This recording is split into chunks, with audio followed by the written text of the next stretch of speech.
आणि कालच्या निर्णयामुळे तो सरकार आणखी मजबूत झालं. तर आपल्या राज्यामध्ये या सगळ्या संदिग्धतेमुळे इतके भविष्यकार तयार झाले होते. रोज भविष्य उठून सांगायचे 10 दिवस सरकार जाणार, 10 तारखेला जाणार, 5 तारखेला जाणार. आम्ही सहज अंदाज घेत होतो की हे सगळे भविष्यकार काय तयार झाले त्या पक्षामध्ये. पक्षाचे प्रमुख राष्ट्रवादीचे असू देत, शिवसेनेचे असू देत, त्यांची सुद्धा किती वायफळ बरोबर चालू. कारण जर आपण भविष्य सांगितलं नाही तर कार्यकर्त्यांमध्ये आत्मविश्वास राहणार नाही.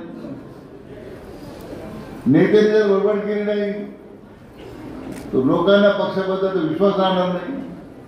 हे सगळं जे चाललेलं आहे ठाकरे गटाचं किंवा पवारांचं असेल राष्ट्रवादीचं, पवार साहेबांच्या राष्ट्रवादीचं, हे केवळ आणि केवळ वैफल्यातून फक्त हे मुक्तफळ उधळत आहे. कारण जर नाही बोलावं आणि घरात बसवा तो लोक म्हणतील आपल्या पक्षाचं आटपलेलं आहे. जे काय थोडेफार 10% शिल्लक आहे त्या पक्षांमध्ये, बाकी सगळे गेले निघून. आज ज्या शिवसेनेला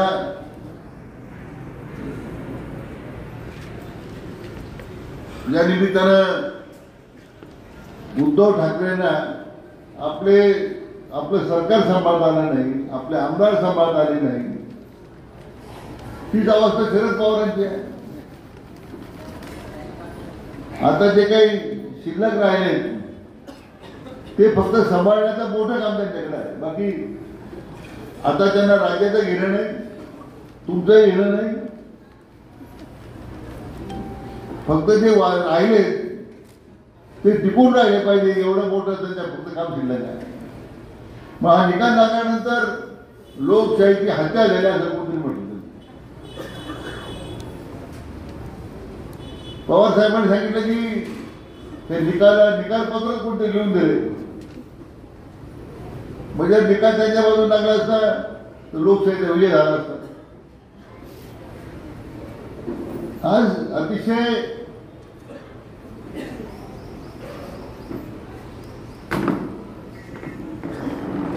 मला वाटतं की जर निकालपत्र वाचलं आपण तर मान्य सर्वोच्च न्यायालयाच्या दिलेल्या निकषाप्रमाणेच नार्वेकर साहेबांनी हा निकाल दिलेला आहे. आणि त्यामुळे लोकशाहीची हत्या झाली, ही स्क्रिप्ट पुढे लिहून देण्याचे आरोप चाललेले आहे. त्याचं सगळं जे वैफल्य आहे, सरकार केलं, पक्ष केला,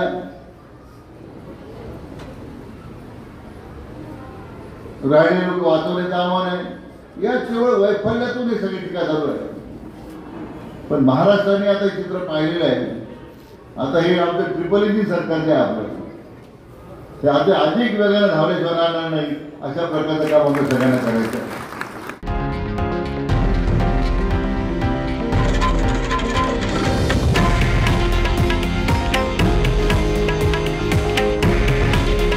हे आहे देशातील नंबर 1 न्यूज नेटवर्क आणि आपण पाहत आहात TV9 मराठी.